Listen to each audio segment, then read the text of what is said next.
Okay. Yan. Ah,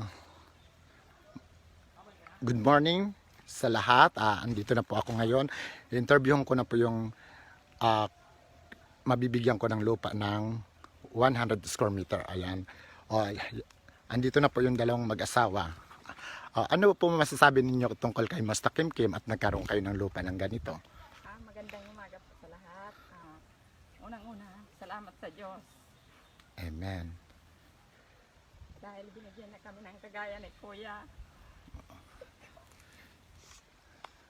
na pinagpaguran niya, binigay niya lang sa amin. Sobrang thank you talaga dahil hindi namin nakalain na mabibigyan kami ng ganito pagkakataon.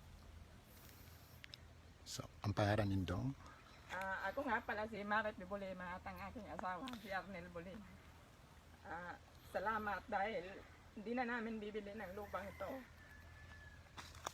Pagtsatsaga na lang namin na makapagpatayo kami ng sariling bahay namin dito.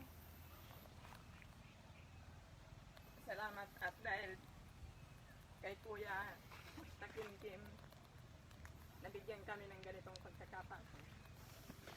Maraming salamat, Lord. Okay, thank you so much.